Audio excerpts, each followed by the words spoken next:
नमस्कार मंडळी. मकर संक्रांतीच्या तुम्हा सर्वांना खूप खूप शुभेच्छा. मकर संक्रांतीचा गोड सण आला की सर्वात आधी आठवतात ते तिळगुळाचे लाडू.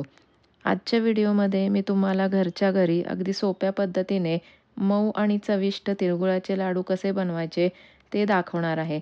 चला तर मग आपण रेसिपी बघूयात.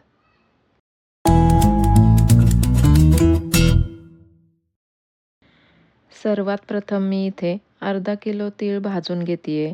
तीळ भाजण्यासाठी शक्यतो लोखंडी, जाड बुडाची किंवा नॉनस्टिकची कढई वापरा.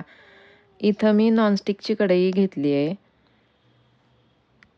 2-3 मिनिटांनी कढई तापली की गॅस कमी करायचा. तीळ चट-चट उडायला लागले, त्यातून खमंग सुगंध यायला लागला की समजावे तीळ चांगले भाजलेत. मला हे तीळ भाजायला 5 ते 6 मिनिटं लागले. आता हे ताटात काढून थंड करायला ठेवलेत. आता याच कढईत शेंगदाणे भाजून घेते. हे 1 वाटी शेंगदाणे आहेत. शेंगदाणे पण लो टू मीडियम गॅसवर भाजून घ्यायचे. शेंगदाण्याचे प्रमाण तुम्ही तुमच्या आवडीनुसार कमी जास्त करू शकता. शेंगदाणे सुद्धा भांड्यात काढून ते हलकेसे गरम असतानाच त्याची सालं काढून घ्यायची आणि त्याचे अर्धवट असे तुकडे करून घ्यायचे.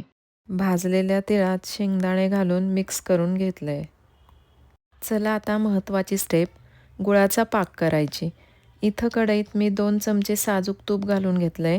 लगेचच त्यात बारीक चिरून घेतलेला गूळ घालून घेतलाय आणि त्यातच 2 चमचे पाणी घालून घेतलंय. इथं मी गूळ चिक्कीचा न वापरता साधाच वापरलाय, जो जरा नरम असतो.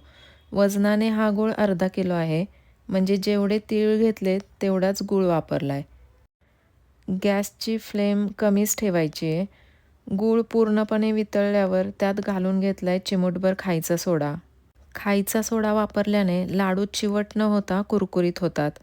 हे मिश्रण सतत मिसळत राहायचं म्हणजे एकसारखा पाक तयार होतो. 5 मिनिटानंतर पाक चेक करतीये. गोळा झालाय पण नरम आहे.